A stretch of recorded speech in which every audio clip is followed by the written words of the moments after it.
extend a really special welcome to our guests, specifically the veterans. Let's go ahead and give them a hand.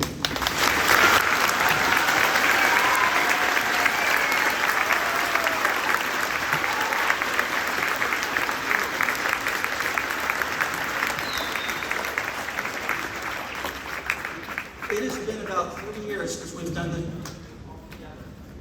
And it is just great to all be here and be able to recognize people who have sacrificed so much. So much has gone into putting this together. Special thanks to Darby Baird, to Christy Dennis, the choir and all of their preparation, the band. The mural is a collective project of students from all over our school. So I want to thank everyone who has contributed to this. Thank you so much for being here, veterans, family members, and certainly students. We're glad everyone can be here. So we're going to get this thing going. It's great to see you guys here.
Sabers.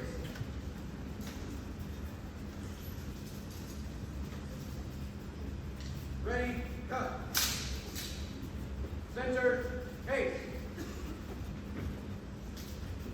Forward, arc.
HMS, and on behalf of the entire faculty and staff, we welcome you to middle school. We are so excited to have our Veterans Day program back, and we're so thankful that you are all here with us today.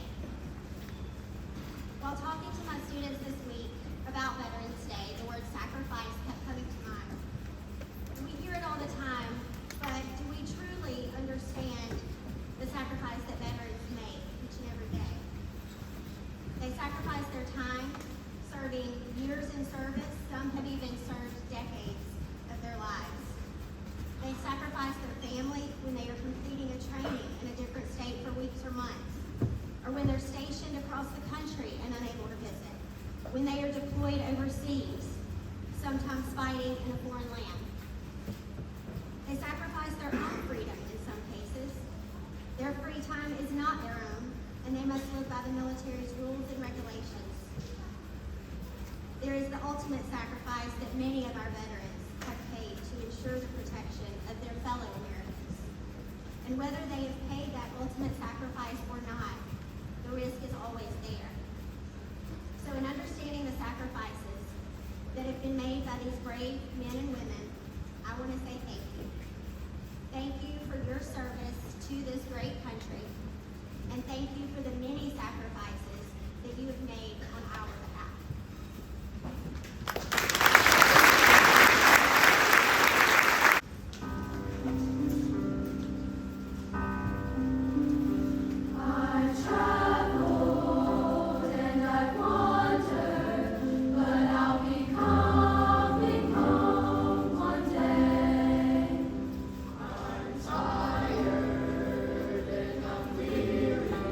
So I'll be coming home.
Arlington National Cemetery.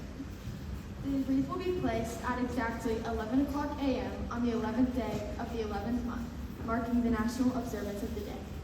The tomb, sitting on a hillside overlooking the Potomac River and the city of Washington, D.C., symbolizes the Americans who gave their lives in World War I, World War II, and the Korean War in defense of the nation's integrity, honor, and tranquility. Veterans Day is a day nations set aside annually to honor and show respect for all who have served or are currently serving in our armed forces.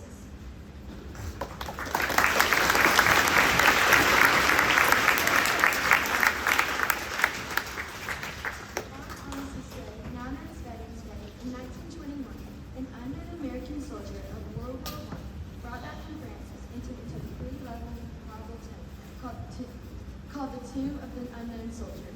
Over a decade later, in April 1932, the fourth and invisible level of the tomb, made from almost 33 tons of white Colorado marble, was completed. Sculptures and inscriptions adorn each of the 4 marble tomb panels. On the north and south panels are 6 sculpted wreaths, 3 on each side, representing the 6 major battles engaged in the American forces in France. 3 sculpted Greek figures representing peace, victory, and valor are on the east panel, facing Washington, D.C. Centered on the last panel are these inscribed words: "Here rests in honored glory an American soldier, known but to God."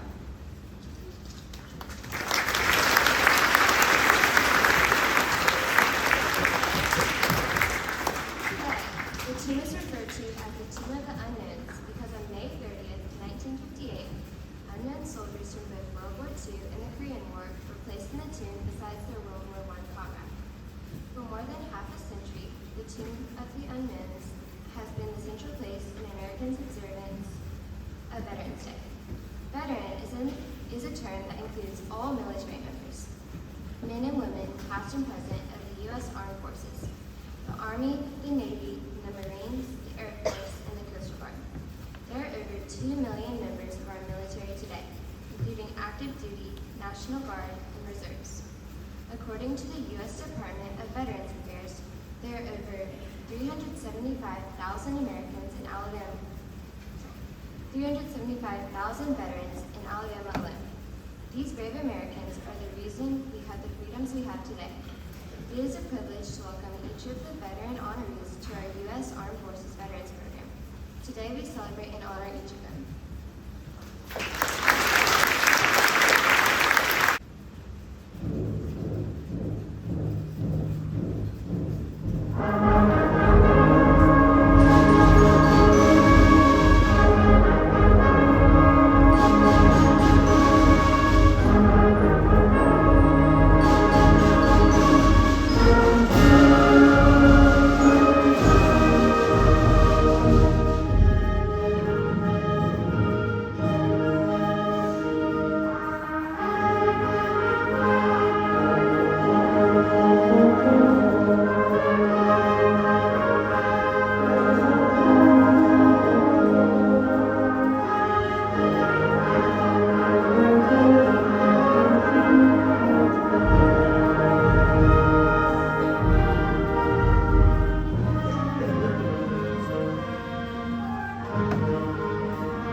entered the United States Marine Corps in 1992.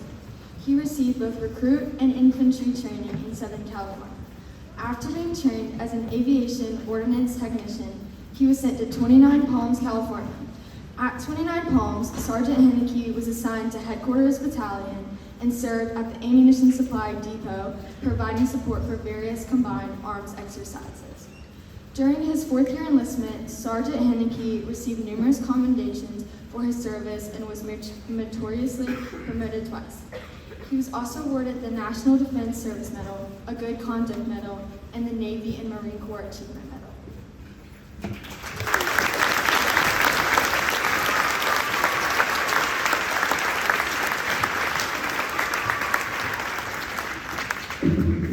Thank you very much. And really, before I get started, a little bit of self-disclosure. It was 30 years ago that I completed my basic training. Actually, the date was October 16th, 1992, that I was done, and I got to wear this uniform for the very first time. It fit better back then. I was convinced I could make it work, but I've already popped one button today, so I just say that as fair warning for everyone on the front row. Be ready to duck and cover. Here we go. We will make it through. As I was putting it on this morning, like, it's got to work because I shaved for this, and my family wasn't happy. They only know me with facial hair, so plan B was to stand up here in my civilian clothes next to Lieutenant Colonel Cockerham. So appreciate him being on standby for that. All right, so I want to start by saying thank you to Dr. Steele, the administrative staff, as well as the faculty and staff here for allowing me, inviting me to be here today. I'd like to follow that by saying how thankful I am to be a part of a community and a school system that recognizes veterans in such a special way. Today being November 10th, for those of you that didn't know, is also the birthday of the Marine Corps. 247 years old, so happy birthday, Marines.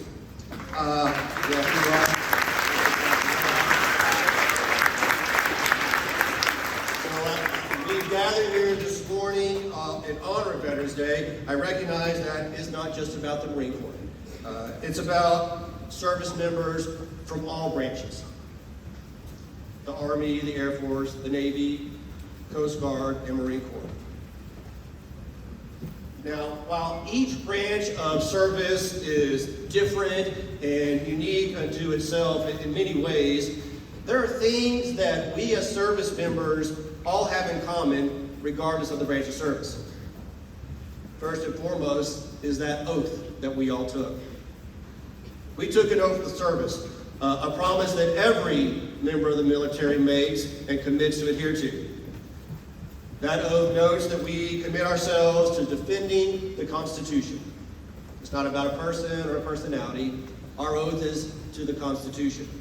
Whether enlisted or officer, each member declares that I will support and defend the Constitution of the United States against all enemies, foreign and domestic, and that I will bear true faith and allegiance to the same. You see, that oath of service is not about politics, politicians, or political parties. America's veterans have served their country with the belief that democracy and freedom are ideals to be upheld. It was Douglas MacArthur that said, "The soldier above all others prays for peace, for it is the soldier who must suffer and bear the deepest wounds and scars of war." We all took an oath to the Constitution. The second thing we share is, like, we all undergo that process or that transformation from civilian to service member. Again, whether enlisted or officer, we all experience that transformation through boot camp. Those are hard days. Very hard days. The most physically, mentally, emotionally challenging thing that I think each of us would reflect on to say that we did. But we did it. Yes, during boot camp, I lied in my bunk bed many nights thinking, what have I done? Or how will I ever make it through this? But we did. We did hard things. Students, understand, you too can do hard things. Like sitting through an assembly, paying attention. You're off to a good start. So we took the oath of service. We all went through our boot camp, experienced that training. We were all also influenced by core values. Each branch of service has identified its own set of core values. For the Navy and Marine Corps, it's honor, courage, and commitment. For the Air Force, it's integrity first, service before self, and excellence in all we do. The Coast Guard identifies as honor, respect, and devotion to duty. And for the Army, it's loyalty, duty, respect, selfless service, honor, integrity, and personal courage. So why have core values? Because character matters. Core values are the foundation. They are the building block for making right decisions, both on and off the battlefield. Quite frankly, that's why I became an educator after I got out of the service. Because character counts. It matters what you say and what you do. The challenge, I think, is to always do the right thing, even when it's not popular, even when it's not easy, but because it's always the right thing to do. The Marine Corps helped me understand and appreciate that. I feel a responsibility to share that with others to help them develop character. You know, I believe in our capacity as a community, as a school, as a country. I believe in our capacity to do good, to do right, and what is just. You know, that's why every day at home and high school, we talk about character. Every day. We talk about character in the form of those attributes of the human spirit. We talk about the importance of respecting yourself, others, and the environment. How you should make good choices even when no one is watching. We talk about, yes, we're all different. Celebrate that. Words matter. Deeply and profoundly, words matter. So please think before you speak. We encourage our student bodies to seek ways to serve others, and always to do your very best in whatever it is you do. Students, hear me. I look forward to you coming to high school, but I want you to understand even now, you matter. Every one of you matter. The words that you choose matter deeply and profoundly. Your choices and your actions matter. My encouragement to you young people is to look at these veterans and to learn from them. Learn from their commitment and service. Learn from their willingness to make a contribution to their communities and to their country. Learn from their core values and how it has shaped and molded their character. You know, I chose to join the Marine Corps because my father was a Marine. I chose to serve in the Marine Corps because I believe in the Constitution. I believe in democracy and freedom. I chose to serve in the Marine Corps because I wanted to serve my country and community and to share and give of myself. To our veterans, I say thank you.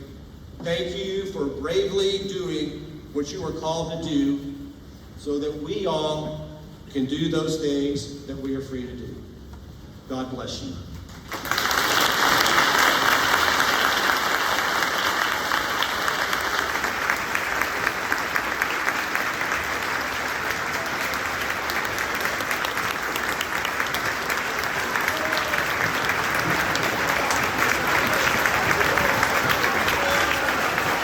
We invite all veterans to stand when their song is played.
U.S. Armed Forces veterans who are present today representing their Homewood families. Each of the honorees will be recognized by their branch of the U.S. Armed Services. As you are recognized, please come forward with your student escort to receive a small token of our appreciation for your service to our country. We'll start by recognizing the United States Air Force. Please hold your applause until all of the veterans are up here together.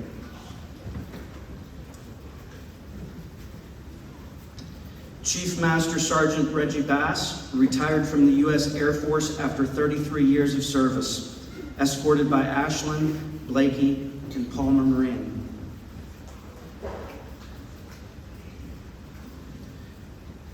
Richard Callahan served 4 years as a staff sergeant in the U.S. Air Force, escorted by Sam Hardison.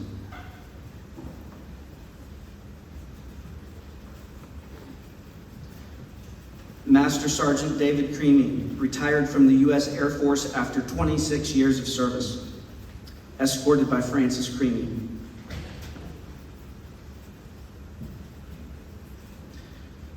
Robert Evans served 4 years as sergeant in the U.S. Air Force, escorted by Riley Jane Slocum.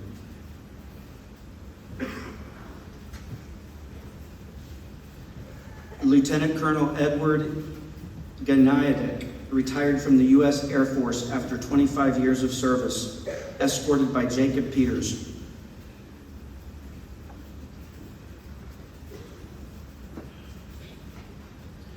Rory Henderson served 4 years as an Airman First Class in the U.S. Air Force, escorted by Nathan Henderson.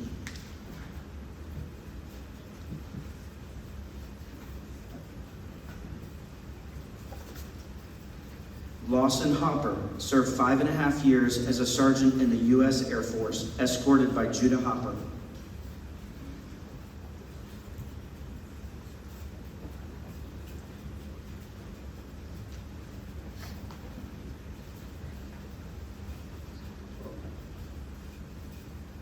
Tom Morrow served 4 years as a major in the U.S. Air Force, escorted by Ellie and Graham Morrow.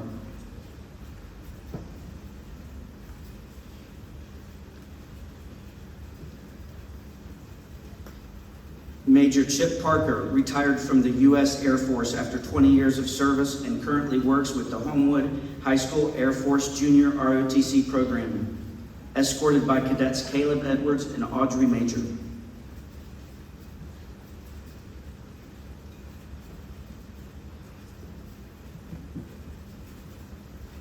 Master Sergeant Vincent Simmons retired from the U.S. Air Force after 26 years of service and currently works with the Homewood High School Air Force Junior ROTC program, escorted by Cadets Antonia Alessia and Joya Pepe, Timothy Pams, and Tiffany Pams.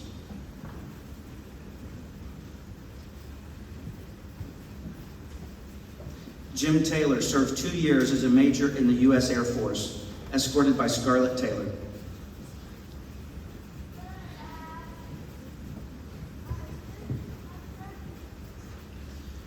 Charlie Waldrop served 6 years as a sergeant in the U.S. Air Force, escorted by Britton Minor.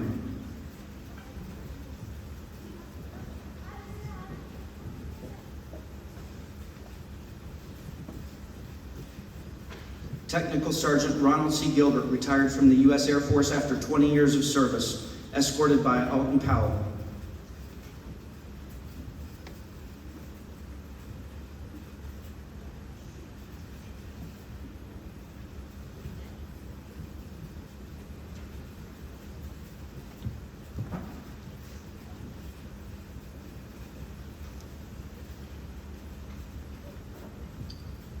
Let's give these veterans a hand.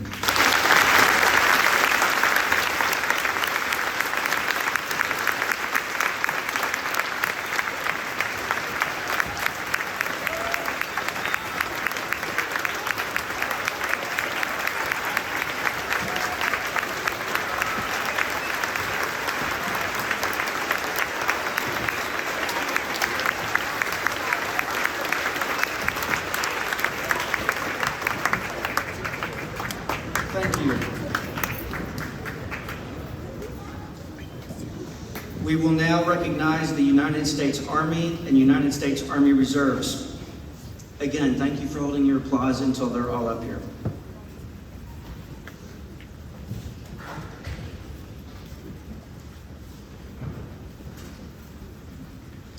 Stanley Blackstone served 6 years as a Specialist 5 in the U.S. Army, escorted by Becca Hamby.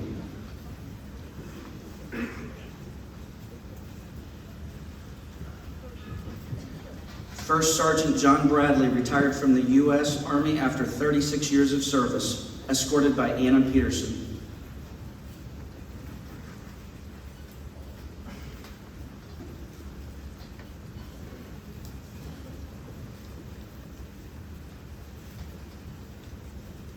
Bob Brogdon served 4 years as a sergeant in the U.S. Army, escorted by Walker Causey.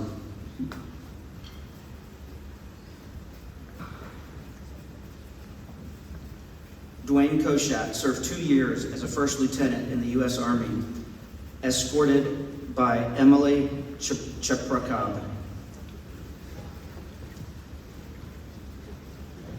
Lieutenant Colonel Joseph Dice retired from the U.S. Army after 25 years of service, escorted by Ben Dorsey.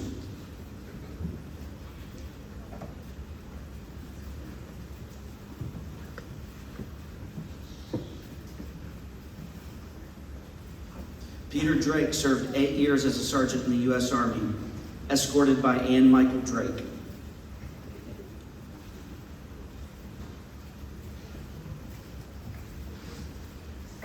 First Sergeant Fred Frank retired from the U.S. Army after 23 years of service, escorted by Reagan Gray.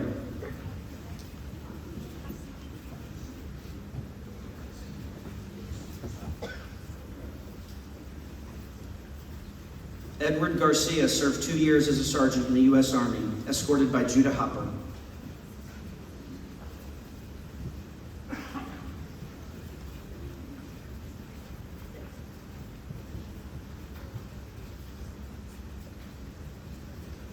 Shelley Harris served 12 years as a specialist in the U.S. Army, escorted by Xavier Harris.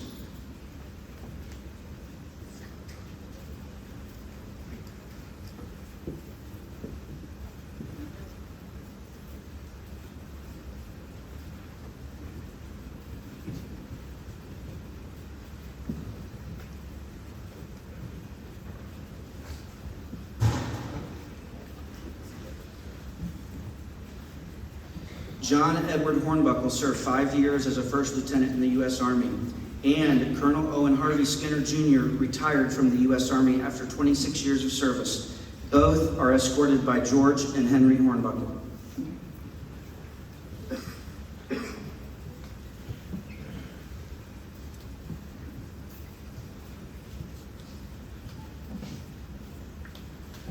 Ronald Kuntz served 8 years as a Specialist 5 in the U.S. Army, escorted by Marty Kuntz.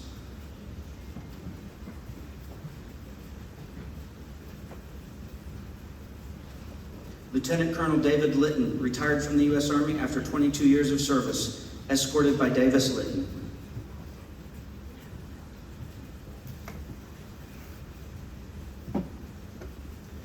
Tyler McIntyre served 18 years as a major in the U.S. Army, escorted by Thayer McIntyre.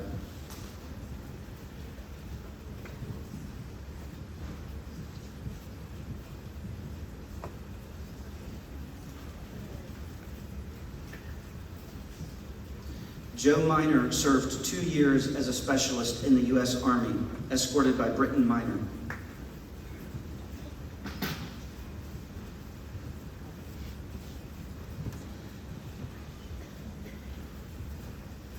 Lieutenant Colonel Brad Oliver retired from the U.S. Army after 21 years of service, escorted by Chloe Cote.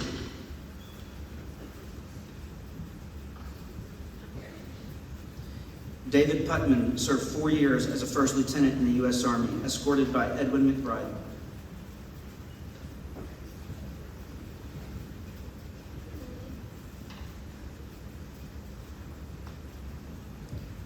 Jack Ramey served 1 year as a second lieutenant in the U.S. Army, escorted by Annalise Carter.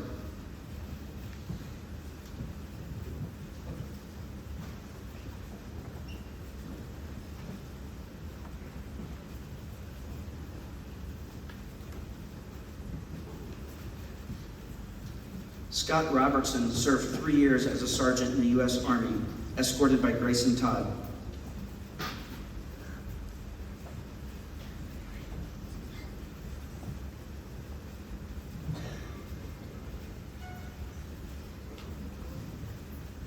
Ollie Sandlin served 4 years as a staff sergeant in the U.S. Army, escorted by Lainey Petrella.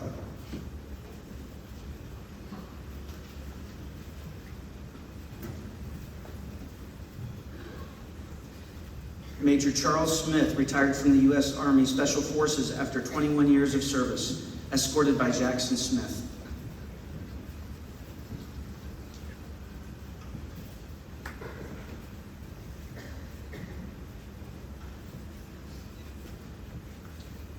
Mark Smith served 3 years as a specialist in the U.S. Army, escorted by Graham Porskaden and Allie Stuman.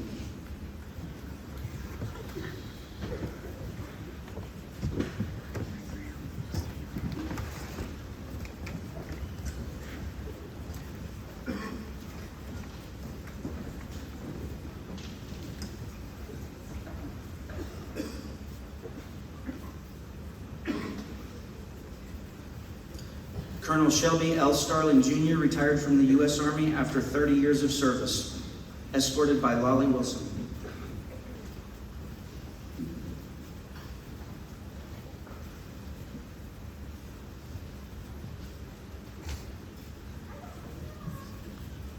Major Tyrone Tolbert retired from the U.S. Army after 26 and a half years of service, escorted by Mason Tolbert.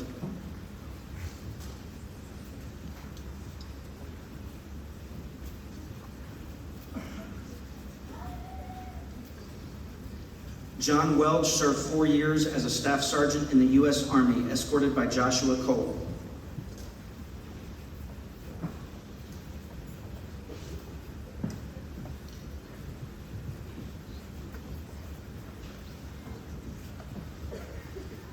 Charles Brown served 2 years as a corporal in the U.S. Army, escorted by Connor Brown.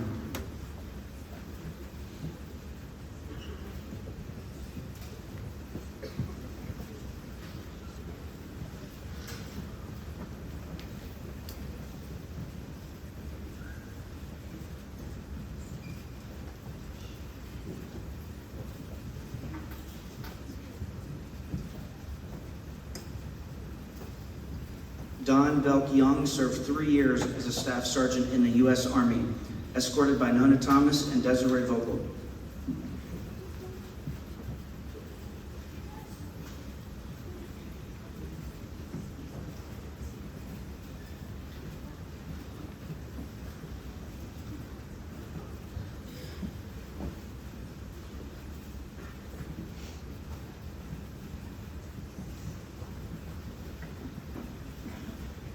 Let's give these folks a big round of applause.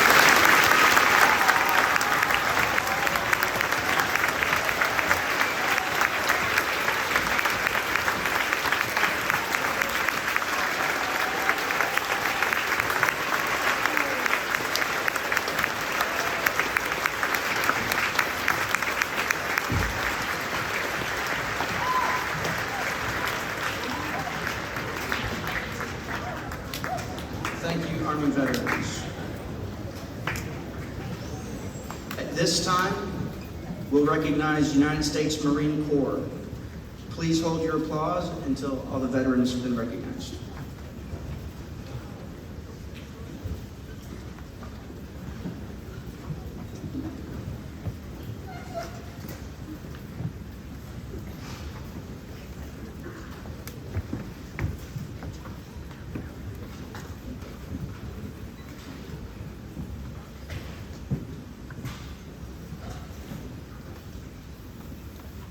Franco Ford served 5 years as a sergeant in the U.S. Marine Corps, escorted by Ty Ford.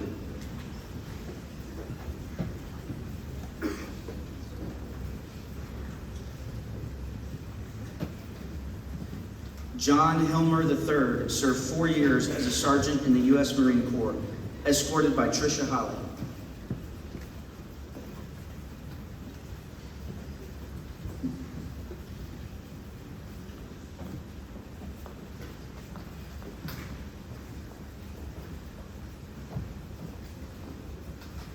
Louis Mizrahi served 2 years as a staff sergeant in the U.S. Marine Corps, escorted by Preston Mizrahi.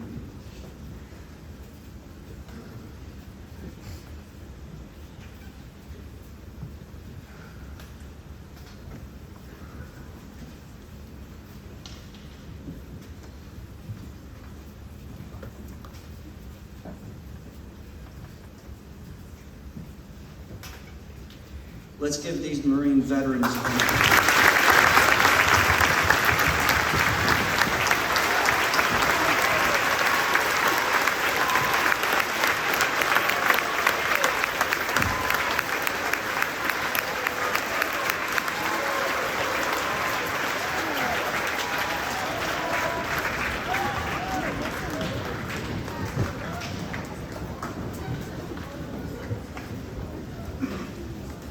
We will now recognize the United States Navy and Coast Guard. Please hold your applause until all the veterans are up here. Jerry Fike served 4 years as an aviation boatswain's mate fuel handler, petty officer 3rd class in the U.S. Navy, escorted by Jack Wilson.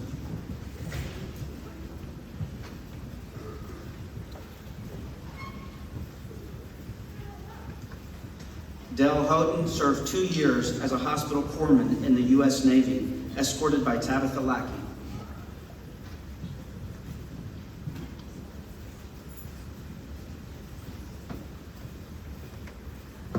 Stan McAdams served 3 years as an airman boatswain mate, aviation boatswain mate airman in the U.S. Navy, escorted by Julia McAdams.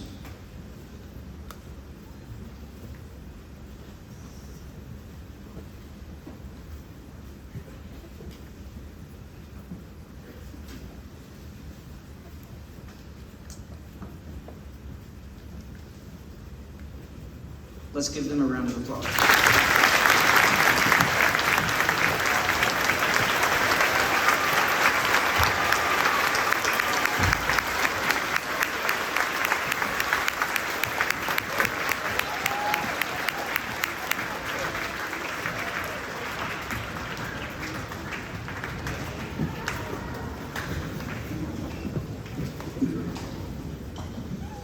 We will now recognize the Homewood Middle School employees who have served in any branch of the United States Armed Forces.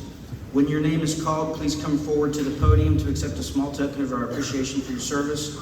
Please hold your applause until they've all been recognized. Michael Acor served 4 years as a sergeant in the U.S. Marine Corps.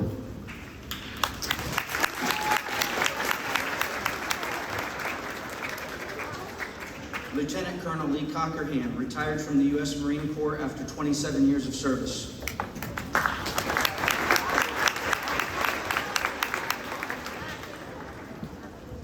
Jason Caccini served 8 years as a sergeant in the U.S. Army.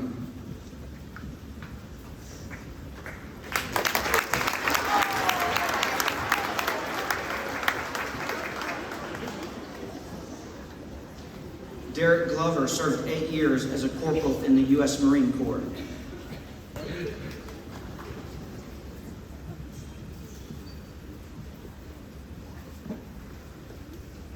Joel Henneke served 4 years as a sergeant in the U.S. Marine Corps.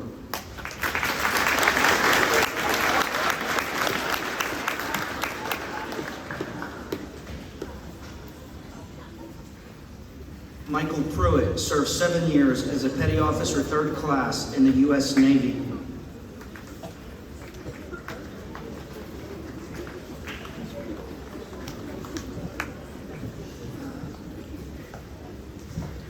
All right, let's give these Homewood employee veterans.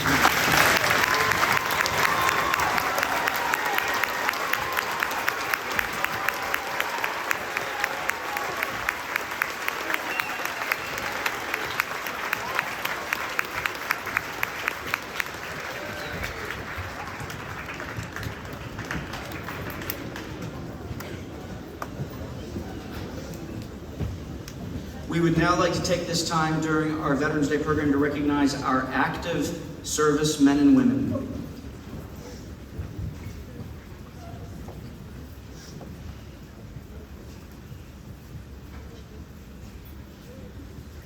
Most of these honorees are unable to be in attendance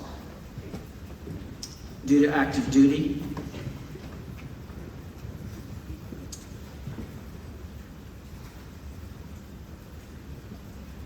So a Homewood family member will stand in their place. When your active service member's name is called, please come forward to the podium to accept a small token.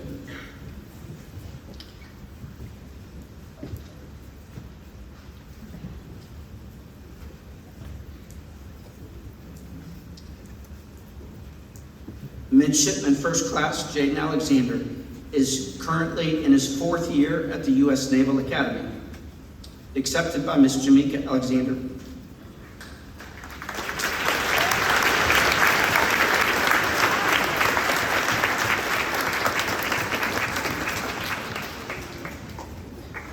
Assistant Special Agent in Charge Todd Harrelson has served 12 years and is currently active U.S. Secret Service. And Specialist Corey Pilgrim has served 12 years and is currently active in the U.S. Army. Both are accepted by Grace Pilgrim.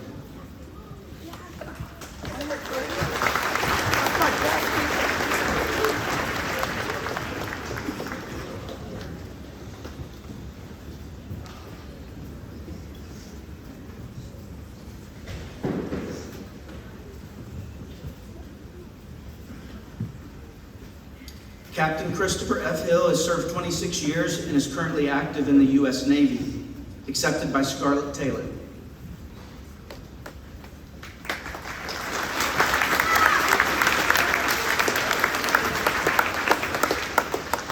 Private First Class Isaiah Johnson has served 1 year and is currently active in the U.S. Army, accepted by Anita and Joya Lee.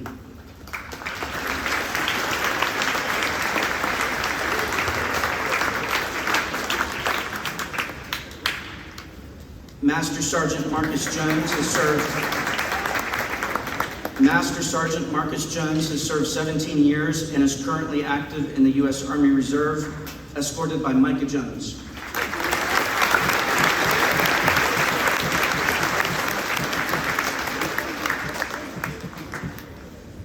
Technical Sergeant Jeff Moran has served 9 years and is currently active in the U.S. Air National Guard, accepted by Ashlyn, Blakey, and Palmer Moran.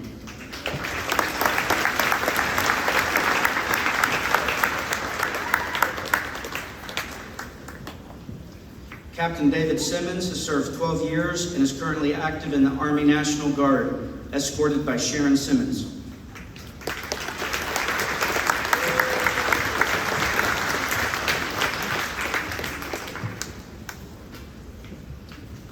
Private First Class Jacqueline Villanueva Garcia has served 2.5 years and is currently active in the U.S. Army, escorted by Emily Villanueva Garcia.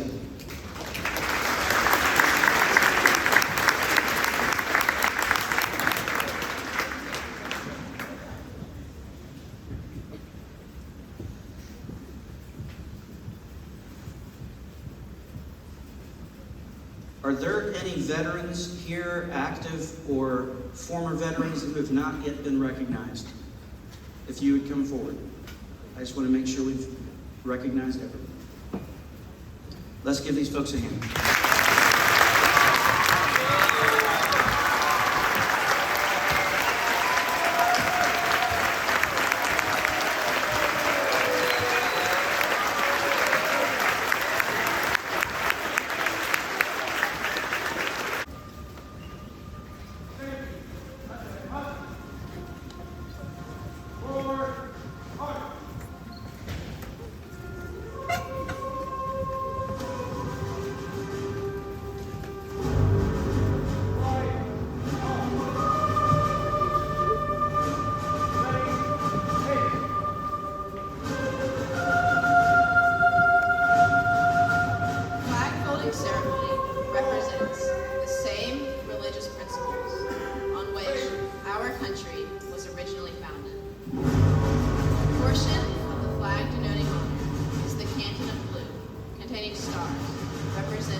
Dresses from left to right and is inverted when draped as a pall on a casket of a veteran who has served our country in uniform.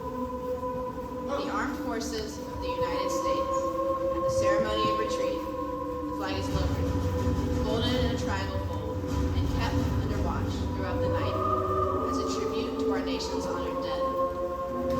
The next morning, it is brought out and, at the ceremony of reveille, run aloft as a symbol of our belief in the resurrection of the body.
First fold of our flag is a symbol of life.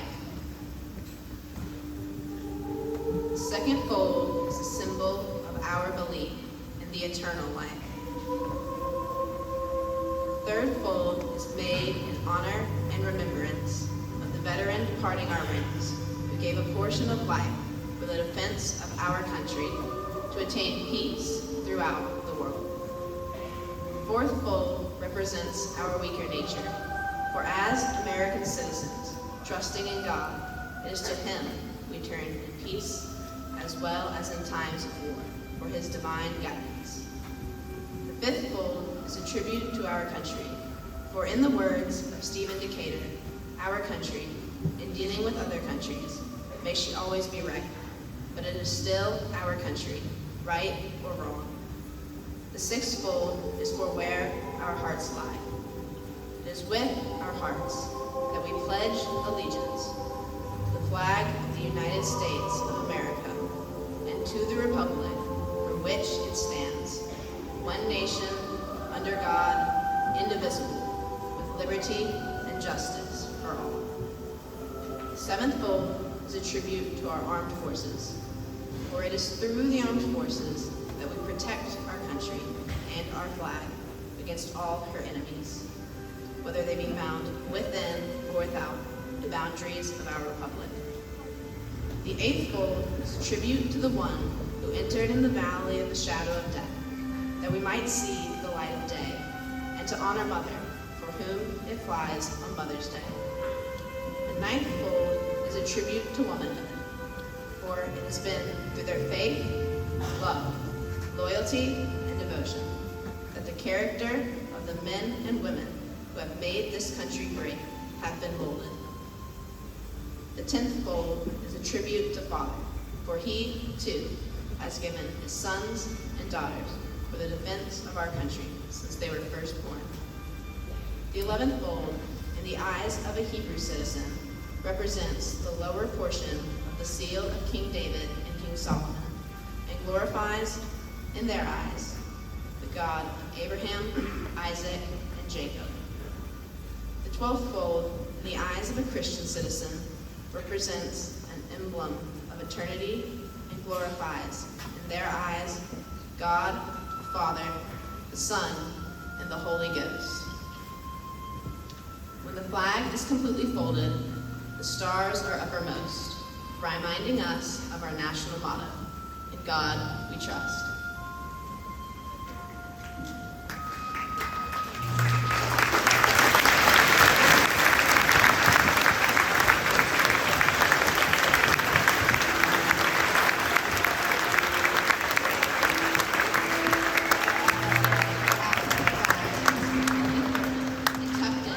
It takes on the appearance of a cocked hat, ever reminding us of the soldiers who served under General George Washington and the sailors and Marines who served under Captain John Paul Jones, who were followed by their comrades and shipmates in the armed forces of the United States, preserving for us the rights, privileges, and freedoms we enjoy today.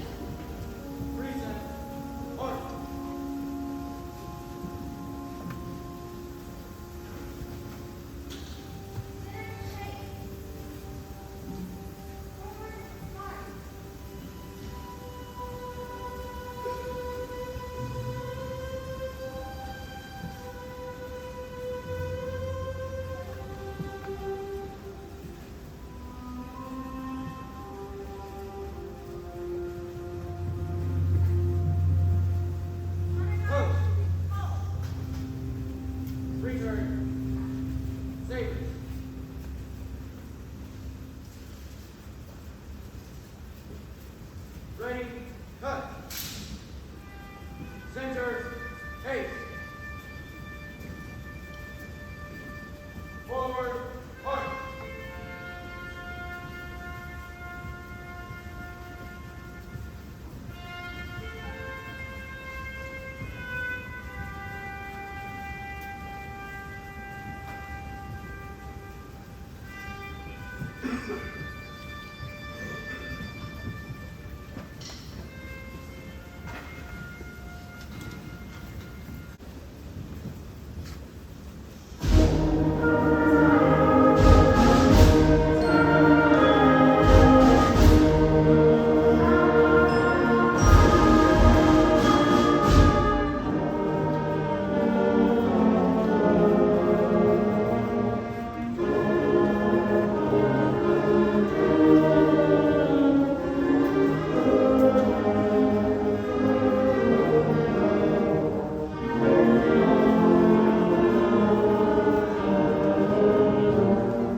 Thank you to the high school, Air Force JROTC. We appreciate you participating here with us. Thank you to the choir, to the band, to the SGA. Thank you, parents. If you've not seen that mural, that's a compilation, that's a collective effort of our students from our art class and around the school. Thank you, students, for the way you honored our veterans. Thank you, Dr. Henneke, for your message. Thank you, family members, for being here. Most importantly, thank you to our veterans.